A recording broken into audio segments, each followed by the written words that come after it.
요한일서 4장 7절에서 12절 말씀은 언제 읽어도 가슴 뭉클한 감동을 주는 말씀입니다. 제가 만약 성경을 전혀 모르고 하나님을 몰랐더라면 요한일서 4장 7절 이하의 말씀을 읽으면서 야, 진짜 멋진 말씀이다. 참 아름다운 시라고 생각했을 겁니다. 그런데 이 말씀은 단순히 아름다운 시적인 표현이나 미사여구가 아니라 우리를 향하신 그 하나님의 절절한 사랑과 또한 그 사랑을 받은 자들이 나타내어야 할 형제 사랑에 대해서 기록한 말씀입니다. 누가 정말 이렇게 멋지고 아름다운 말씀을 기록했을까? 요한일서의 저자는 사도 요한입니다. 그래서 사도 요한을 가리켜서 사랑의 사도라고 부릅니다. 그런데 만약 여러분이 이 요한일서 말씀을 읽기 전에 마태복음, 마가복음, 누가복음, 요한복음, 복음서를 먼저 읽으셨더라면, 그리고 그 복음서에 나타난 요한의 말과 행실을 여러분이 살펴보았다면, 요한 같은 사람이 어떻게 이런 걸 기록할 수 있겠느냐, 아마 그런 생각이 들었을 겁니다. 사도 요한이 이처럼 감동적인 말씀을 기록했다는 사실을 아마 믿지 않으려고 했을 겁니다. 왜냐하면 복음서에 나타난 예수님의 제자 요한의 삶을 보면은 그는 사랑하고는 거리가 먼 사람입니다. 사랑하고는 전혀 관계가 없어 보이는 정말 무자비하고 잔인하고 난폭하고 무서운 그 사람이 어떻게 이렇게 아름다운 글을 쓸 수가 있느냐, 그런 의구심이 들었을 겁니다.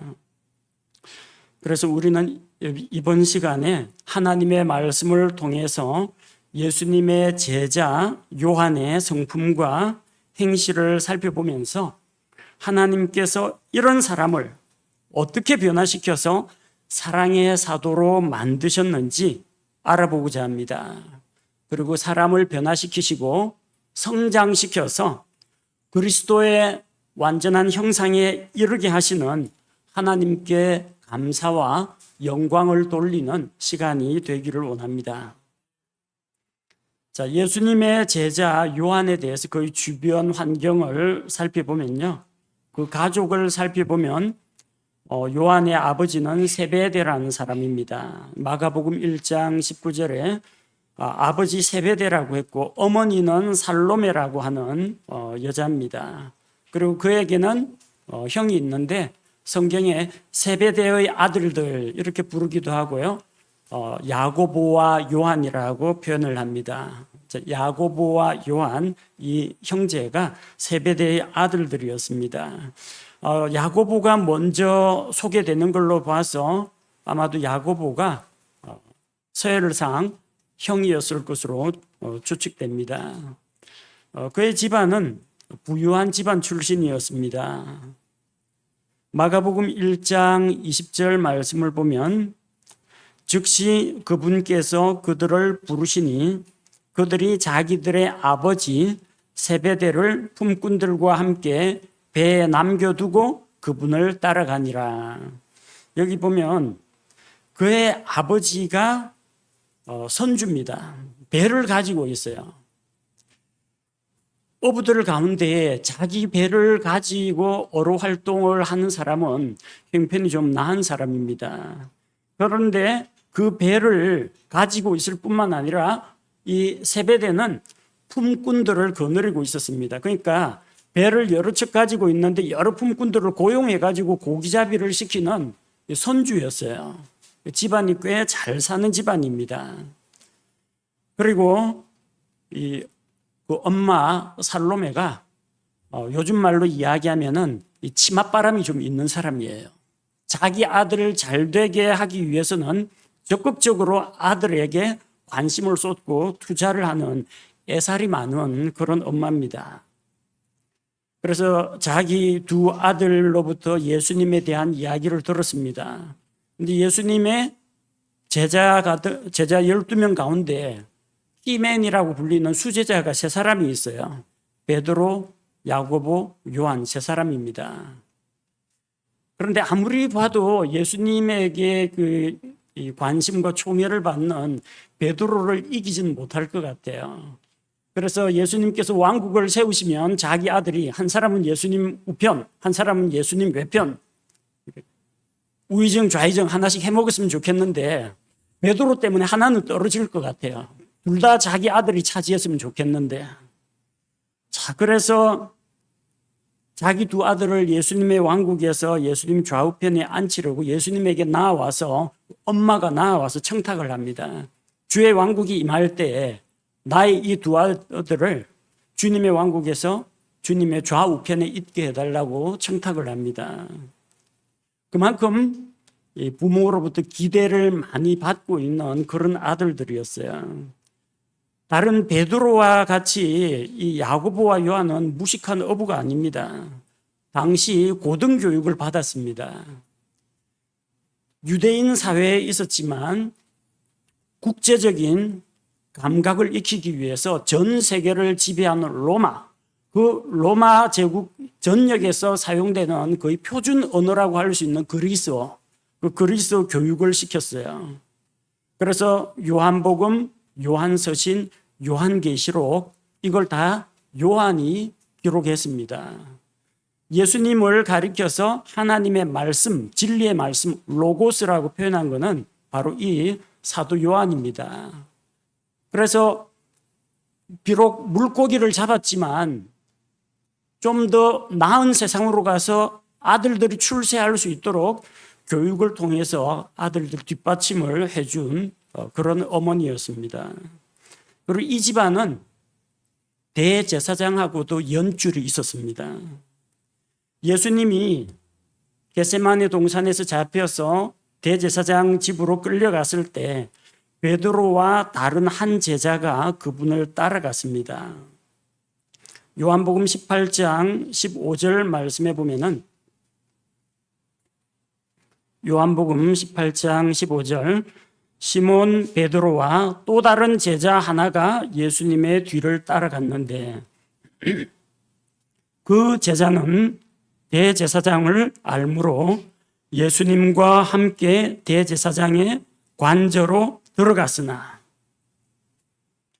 다른 복음서에는 베드로가 혼자 불 쬐고 있다가 예수님을 부인한 사건이 기록되어 있는데 요한복음에는 이게 나와 있어요. 베드로와 또 다른 제자 하나가 더 있었습니다. 베드로는 하인들하고 같이 숯불 쬐고 있는데 그 제자는 예수님과 함께 대제사장 관저까지 들어갔어요. 그리고 베드로도 안쪽으로 들어올 수 있도록 조치를 취해 주었습니다. 그 제자는 대제사장을 안다고 했습니다. 여러분, 대제사장이 아무나 만나주지 않습니다. 가난하고 무식한 갈릴리 어부를 만나주지 않습니다. 요한의 집은 다른 제자들에 비해서 부유한 집안이었습니다. 그래서 대제사장하고도 친분이 있고 교류가 있었다는 겁니다. 문지기들이 딱 요한을 보고 대제사장하고 아는 사람이라고 해서 통과를 시켜줬습니다. 베드로가 못 들어오고 있을 때 들어오도록 베드로도 들어오게 해준 게 요한이었습니다. 대제사장이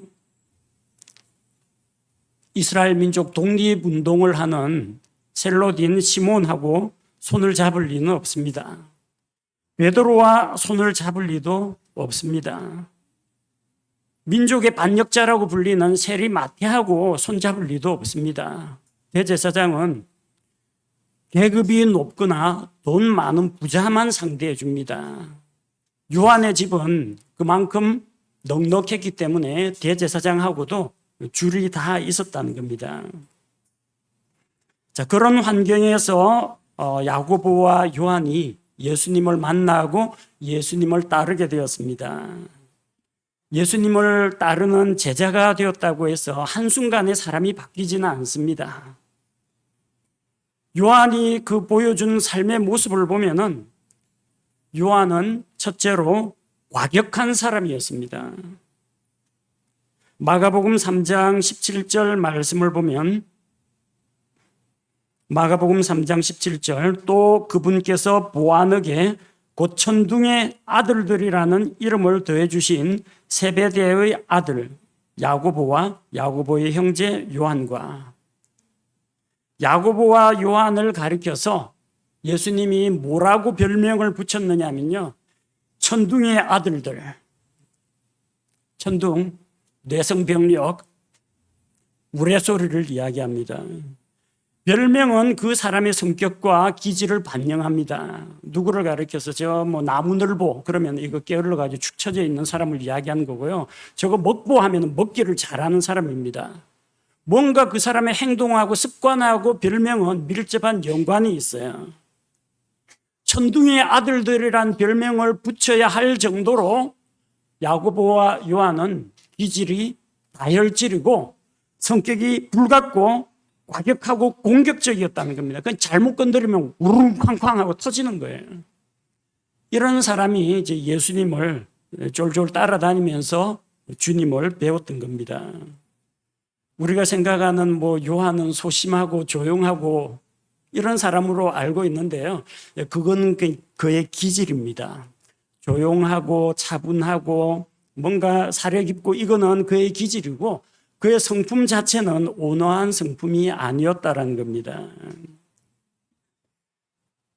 둘째로 요한은 교만한 마음과 특권의식에 사로잡혀 있었습니다. 누가복음 9장 49절에 보면 요한이 응답하여 이르되 선생님이여 어떤 사람이 선생님의 이름으로 마귀들을 내쫓는 것을 우리가 보고 그가 우리와 함께 따르지 아니하므로 우리가 그를 막았나이다. 예수님에 대한 이야기를 듣고 예수님의 12제자는 아니지만 예수님의 이름으로 마귀들을 내쫓는 사람들이 있었습니다. 실제로 마귀들이 쫓겨났고요. 그런데 요한이 다니다가 보니까 우리 12제자 그룹에 들어있지 않는 다른 사람이 예수님 이름을 사용해서 마귀들을 내쫓는 것을 보았어요. 그래서 자, 너도 예수님의 제자의 모양인데 나를 따르라 하는데 그 사람이 안 따라오는 겁니다. 그걸 보고 그럼 너 예수님 이름 쓰지 마 하고 막았다는 겁니다. 여러분 이런 일이 있을 수 있습니까? 여러분이 거리에 나가서 전도를 한다고 합시다. 복음 전도를 막 하고 있는데 또 보니까 다른 사람이 다니다 보니까 주변에서 예수님 이름을 가지고 전도를 하고 있어요. 예수님 이름으로 생명의 복음, 은혜의 복음을 전하고 있습니다. 우리 교회 나오시죠? 아니 저는 다니는 교회가 따로 있었어요. 우리 교회 나와가지고 나하고 같이 복음 전도 사역을 해야지. 안 그러면 예수 이름 쓰지 마. 이거하고 똑같은 겁니다. 아니 예수님 12제자만 제자가 아니고 70인 전도단도 있었고 예수님을 믿고 따르는 여자들도 있었고 많은 사람들이 예수님을 따랐습니다. 12제자만 아니었을 뿐이지. 그런데 우리에게 속하지 않았다고 해서 그 사람이 예수님 이름을 사용해서 능력을 베풀고 말씀을 전하는 걸 가로막았다는 이야기입니다. 왜? 우리만 예수님의 직계 제자고 우리만 예수님의 정통 제자라는 겁니다. 그러니까 너희들은 우리하고는 너희하고 우리는 차원이 다르다. 그래서 그런 교만한 마음을 품고 다른 사람이 예수님 이름으로 사역하고 기적을 베푸는 것을 참지 못했다라는 겁니다. 셋째로 요한은 잔인하고 인정머리가 없는 사람이었습니다. 예수님과 제자들은 이제 갈릴리에서 예루살렘으로 가려면요, 그 중간에 꼭 사마리아 지방을 지나야 됩니다. 그렇게 안 하려면요, 요르단강을 건너서 강 건너편으로 해서 쭉 남쪽으로 내려와서 여리고 맞은편에서 요르단강을 건너서 예루살렘으로 가야 됩니다. 길이 멀어져요. 정통파 유대인들은 그렇게 했습니다. 사마리아 사람들은 상종하지도 않겠다. 말도 섞지도 않겠다. 그 사람들 동네에도 들어가지 않겠다 해가지고 유대인들이 사마리아 사람들을 차별했습니다. 그럼 그 차별받는 사마리아 사람들은 가만히 있겠습니까? 좋다. 유대인들 너희는 우리 동네 지나가지 마. 해가지고 가로막고 길을 안 비켜주는 겁니다. 누가복음 9장 53절 54절 말씀해 보니까 그분께서 예수님께서 예루살렘으로 가시려는 듯한 얼굴이므로 그들이 사마리아 사람들이 그분을 받아들이지 아니하매 그분의 제자 야고보와 요한이 이것을 보고 이르되 주여 엘리야가 행한 것 같이 불이 하늘로부터 내려와 저들을 멸하도록 우리가 명령하기를 원하시나이까 하거늘. 구약 성경 읽은 건 있어가지고 엘리야가 뭐 했는지는 안 해요. 엘리야를 잡아라 해가지고 엘리야를 잡으러 50인 부장과 그 50명이 엘리야에게 나아가는데 왕의 말씀이 내려오라고 하십니다 하는데 내가 하나님의 사람이면은 하늘에서 불이 내려와 너희와 너희 50인을 불사를지로다 해서 그들이 불에 타 죽었습니다. 성경 읽었으니까 우리 주 예수님은 엘리야보다 더 높은데 당연히 그만한 권세가 있겠지 생각해서 예수님 저 사마리아 마을이 우리를 통과시키지 않으려고 합니다. 우리가 기도해서 하늘에서 불이 내려와서 저 마을을 잿더미로 만들어 버렸으면 좋겠습니다라는 생각을 품고 있었다는 거예요. 여러분 이건 조금이 아니라 심각합니다. 잔인합니다. 무자비합니다. 아무리 사마리아 사람들이 길을 안 비켜줬으면은 이웃 동네로 가든지 아니면 요르단강 건너서 가면 될 것이지 길을 안 비켜준다고 불태워 죽이라는 이런 이야기가 어디에 있습니까? 이게 무슨 사랑의 사도입니까? 여러분이 복음 전하는데 전도지 받지도 않고 그냥 실컷 째려보고 욕하고 지나가면 에라이 지옥에나 떨어져라 이런 식으로 이야기할 복음 전도자가 어디 있습니까? 예수님께서 뭐라고 하셨어요? 나는 죄인들을 위해서 내 생명을 많은 사람의 대속물로 주러 왔다. 나는 죽기 위해서 왔다라고 하는데 요한은 죽이러 오는 겁니다. 사람들을 살리려고 하지 않고 자기 말 안 듣는 사람을 죽이려고 저주를 하는 겁니다. 이런 사람이 무슨 사랑의 사도라고 이야기할 수가 있겠습니까? 그야말로 잔인하고 인정머리 없는 사람이 야고보와 요한이고 천둥의 아들들이라고 불릴 만도 해요. 그분의 제자 야고보와 요한이 그랬다는 겁니다. 넷째로 요한은 시기심과 경쟁심이 많은 사람이었습니다. 예수님 제자들은 서로 큰 자가 되기 위해서 경쟁했습니다. 그래서 툭하면 길을 가다가 우리 가운데 누가 제일 크냐 그런 걸로 서로 자기들끼리 다툼이 일어났습니다. 그중에 두각을 드러내는 제자가 베드로, 야고보, 요한입니다.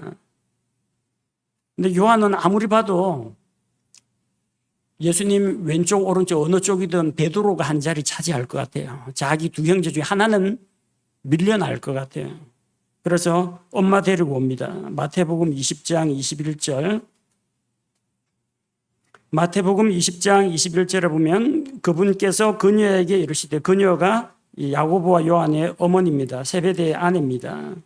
내가 무엇을 원하느냐 하시니 그녀가 그분께 이르되 주의 왕국에서 나의 이 두 아들이 하나는 주의 오른편에 다른 하나는 왼편에 앉는 것을 허락하옵소서 하거늘. 미리 선수 치는 겁니다. 이 말을 듣고 다른 10명의 제자들이 시기가 가득했다고 합니다. 그건 뭔 말이에요? 내가 먼저 말했어야 되는데 저게 나보다 선수를 쳤네. 그 이야기입니다. 자기들도 똑같은 생각을 품고 있었다는 겁니다. 다만 약삭빠른 이 야고보와 요한이 먼저 예수님 앞에 청탁을 넣은 겁니다. 예수님께서 뭐라고 말씀하셨습니까? 내가 마시는 잔을 너희가 마실 수 있겠느냐? 나를 잠기게 하는 그 침례로 너희가 침례를 받을 수 있겠느냐? 죽음의 침례를 너희가 받을 수 있겠느냐? 자기들은 할 수 있다라고 이야기했습니다. 너희는 마땅히 그렇게 하겠지만 내 좌우편에 앉는 것은 누구를 위해 예비되었든지 하나님께서 주실 것이라고 했습니다. 요한은 다른 제자들을 밟고 올라서고 더 높은 자가 되기를 원했습니다. 시기와 경쟁심이 강했습니다. 사랑은 미워하지 않습니다. 사랑은 다투지 않습니다. 사랑은 시기하지 않습니다. 고린도전서 13장에 그렇게 나옵니다. 그런데 시기와 다툼과 경쟁이 많은 그런 요한이었다는 겁니다. 다섯째로 요한은 출세지향적인 기회주의자였습니다. 기회주의자란 뭘 말하느냐면요, 양다리 걸치고 있다가 기회를 봐갖고 이쪽이 유리할 것 같다 하면 이쪽에 붙고 이쪽이 유리할 것 같다 하면 이쪽으로 언제든지 갈아탈 수 있는 사람이 기회주의자입니다. 요한은 예수님의 제자이면서도 대제사장 집안에 줄을 대고 있었습니다. 대제사장하고 잘 아는 사이였습니다. 다른 제자들은 대제사장이 만나주질 않는데 저 아버지가 선주인데 대제사장하고 친분이 있는 사이였습니다. 예수님께서 잡혀갔을 때 다른 제자들은 다 도망갔습니다. 그러나 요한은 혹시나 싶어가지고 뭔가 대반전이 일어날 수도 있으니까 대제사장의 관저까지 따라 들어갔습니다. 그 예수님 신문 받는 그 과정을 다 지켜보았습니다. 그래서 요한복음에는 이 과정, 대제사장의 관저에서 일어난 일들에 대해서 다른 복음서보다 더 상세하게 기록되어 있습니다. 그런데 예수님이 결국은 대제사장의 관저에서 빌라도의 그 재판정까지 끌려가고 마침내 십자가 사형장까지 예수님이 가게 되었습니다. 요한은 예수님이 달리신 십자가 밑에까지 따라갔습니다. 다른 제자 다 도망갔어요. 요한복음 19장 26절에 보니까 요한복음 19장 26절, 그러므로 예수님께서 자기 어머니와 자기가 사랑하던 제자 요한입니다. 자기가 사랑하던 제자가 곁에 서 있는 것을 보시고 자기 어머니에게 이르시되 여자여 당신의 아들을 보소서 하시고, 예수님께서 어머니 마리아에게 저 요한을 당신의 아들입니다, 그렇게 이야기한 것입니다. 자, 예수님 제자들 가운데 돈자루를 맡고 있던 유다는 예수님을 배반했습니다. 예수님의 수제자인 베드로는 예수님을 모른다고 3번이나 부인하고 저주하고 맹세하고 예수님한테 찍혔습니다. 나머지 제자들은 다 도망갔습니다. 만약 예수님이 십자가에서 대반전을 일으켜서 십자가에서 내려오고 하늘의 왕국을 선포하면 다른 제자들은 쪽박, 십자가 밑에까지 쫓아갔던 요한은 대박치는 겁니다. 요한은 마지막까지 예수님에 대한 기대를 버리지 않았습니다. 끝까지 예수님을 따라갔습니다. 하지만 그의 마음은 양쪽에 가 있었습니다. 대제사장 쪽이냐 예수님 쪽이냐. 요한이 이런 사람입니다. 요한 욕할 거 없습니다. 여러분 여기 해당 안 되는 사람이 있겠습니까? 우리도 자기한테 유리한 쪽으로, 내가 잘 되고 높아지는 쪽으로, 또 이왕이면은 좀 좋은 연줄이나 뒷배경 든든한 거 붙잡으려고 하는 게 일반적인 사람의 모습입니다. 요한은 예수님을 따르던 그 시절 이런 과격하고 잔인하고 난폭하고 이기적이고 욕심 많은 그런 사람이었다는 겁니다.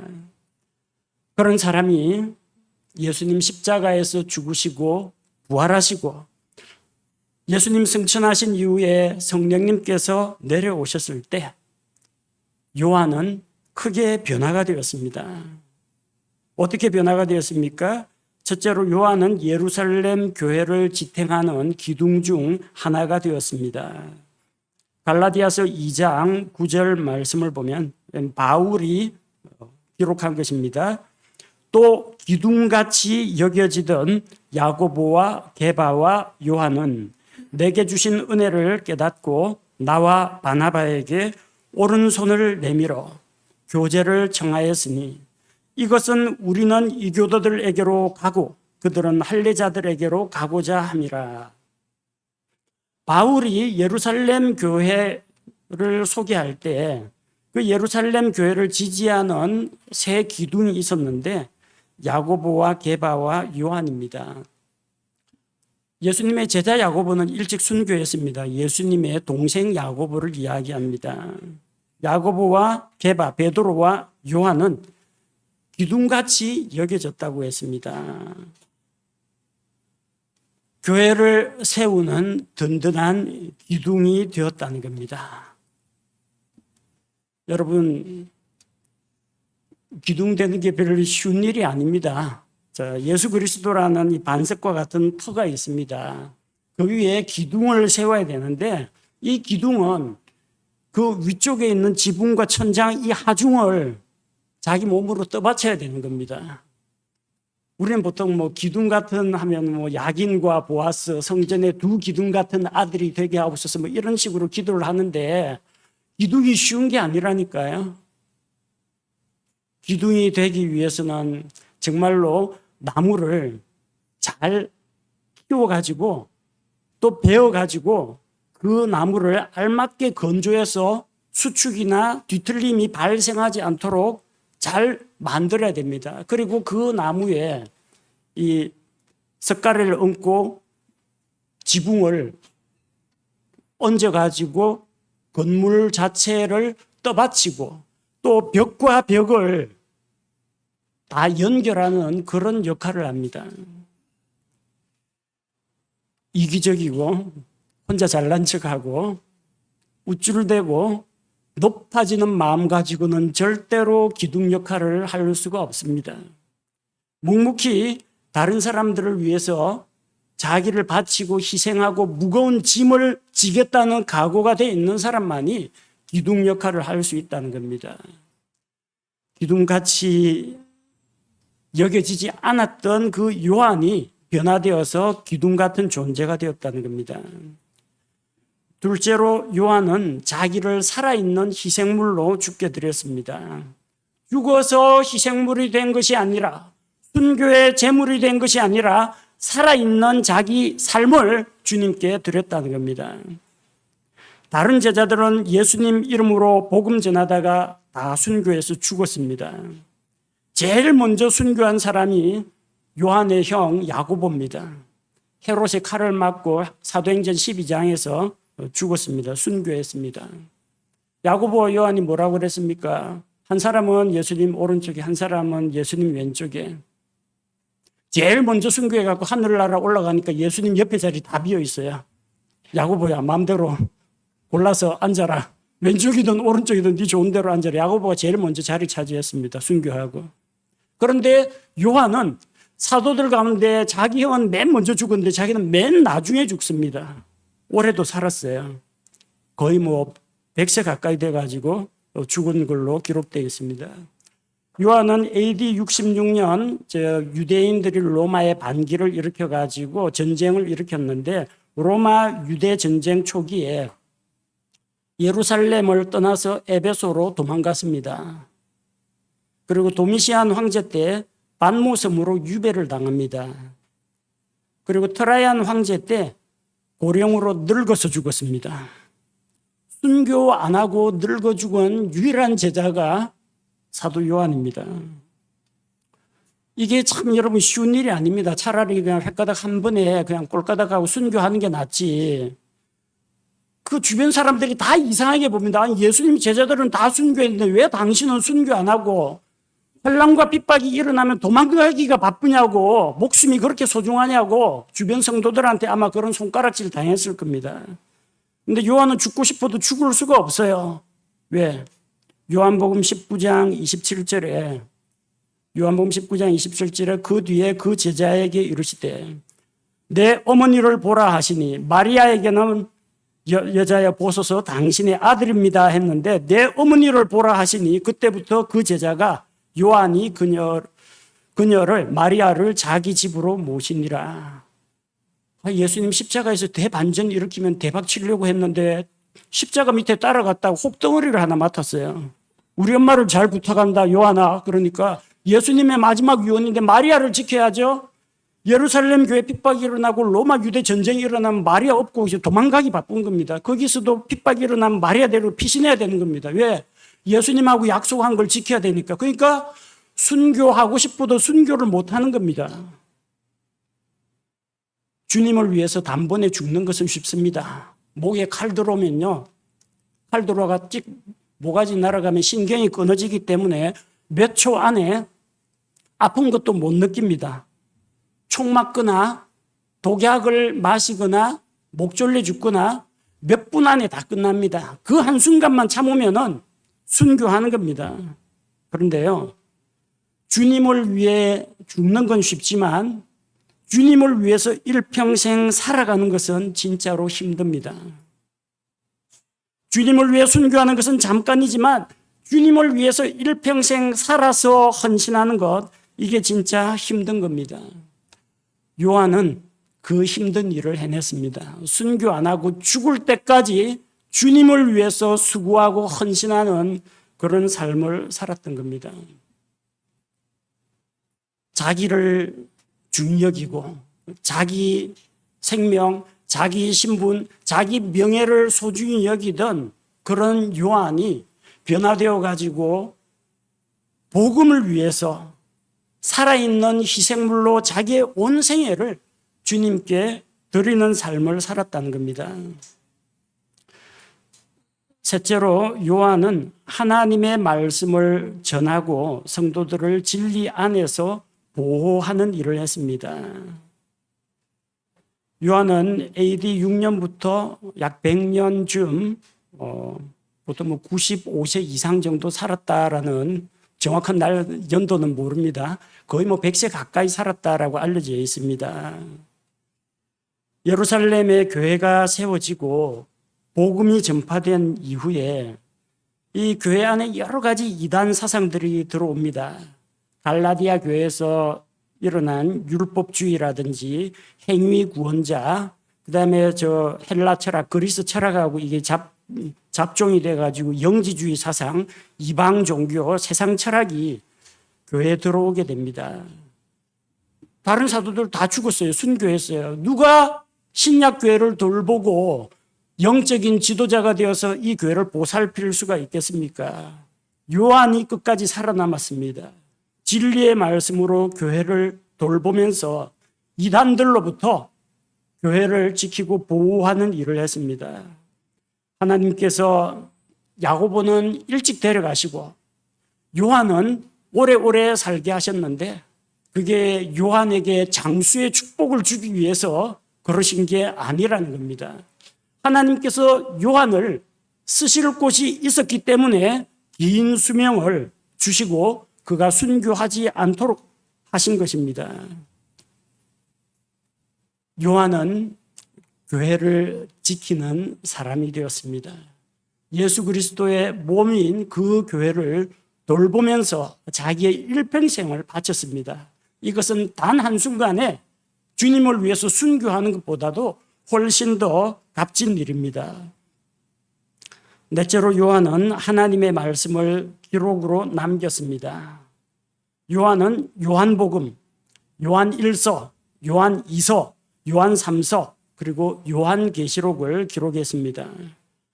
요한복음은 구원받은 성도들에게 예수님의 행적과 또 그 예수님을 믿음으로 말미암아 얻게 되는 구원을 아주 쉽게 설명하고 있습니다.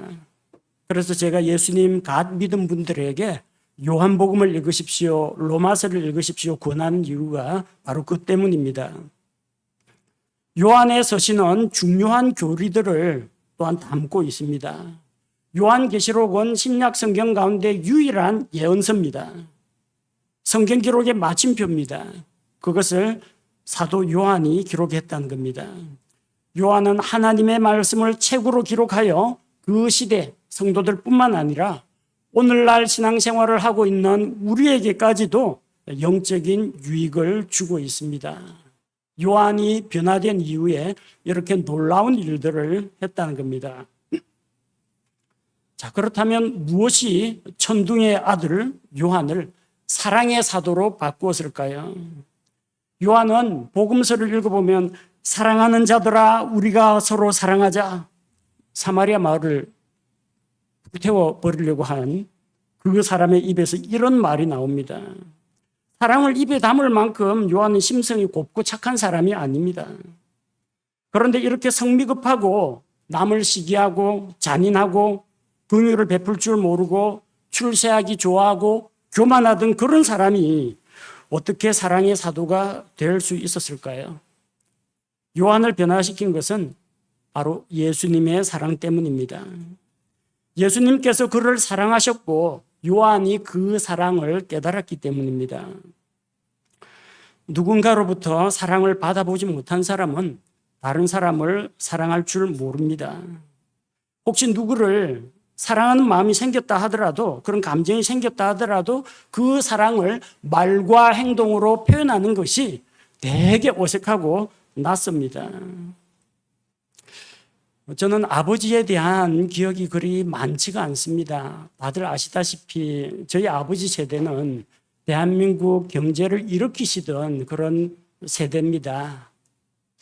낮 12시간, 밤 12시간, 그 당시에 뭐 노동법, 8시간 노동, 이런 게 없었고, 아침 7시부터 저녁 8시까지 일주일 일하고, 다음 일주일은 저녁 7시부터 아침 7시까지 12시간을 일합니다.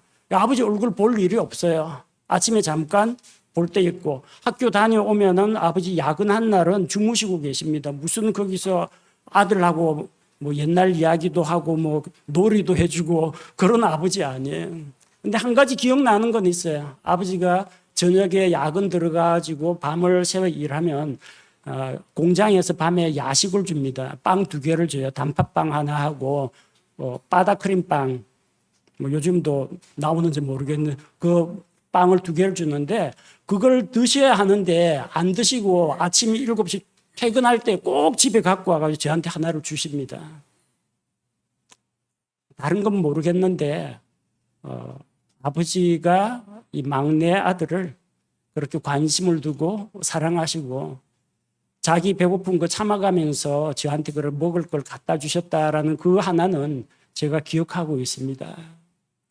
우리 두 아들 예찬이와 예성이는 어릴 때부터 저와 제 아내와 상호작용을 많이 하면서 자랐습니다.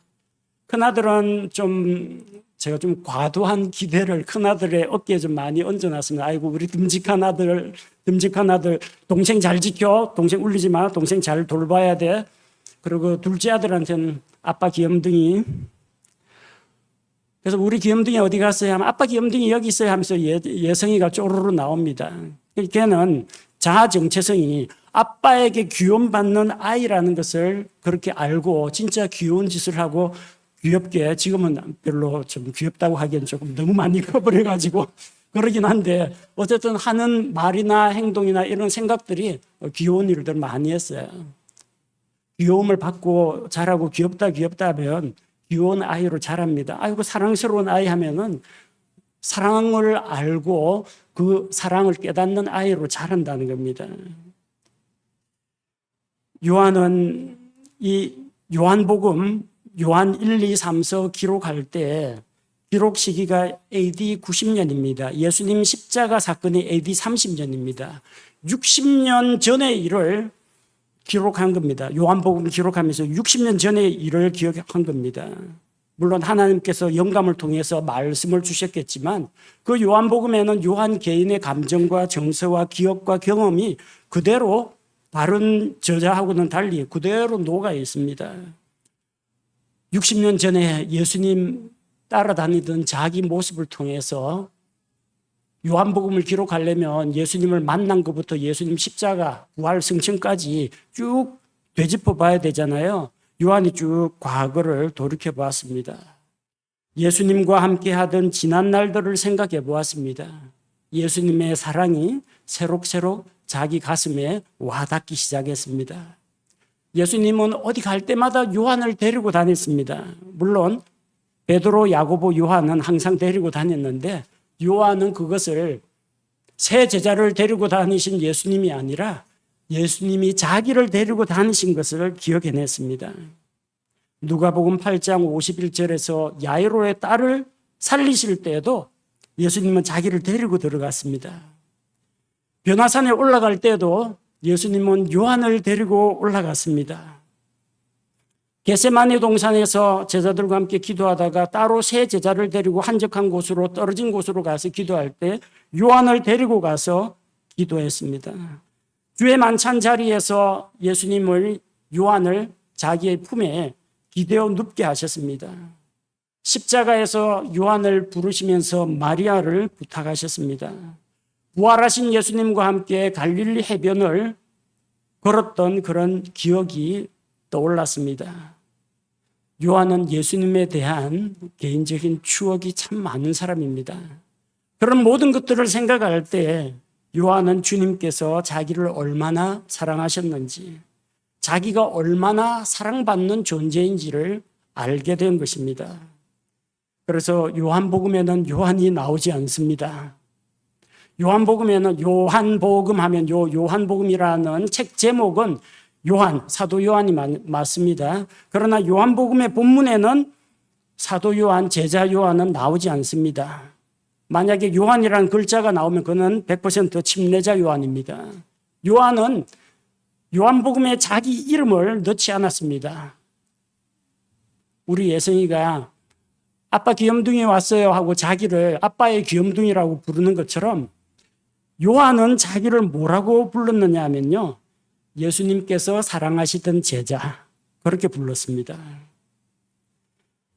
요한복음에 보면은 주의 만찬 자리에서 그분의 사랑하시는 제자가 예수님의 품에 기대어 누운 것을 보고 베드로가 그에게 눈짓하여 예수님을 팔자가 누구인지 물어보라고 베드로가 눈짓을 줍니다. 십자가 밑에 그분의 어머니와 그분의 사랑하시던 제자가 서 있었는데, 갈릴리 해변에서 예수님께서 그분의 사랑하시던 제자와 걸어가는데 베드로가 주여 이 사람은 어떻게 되겠습니까?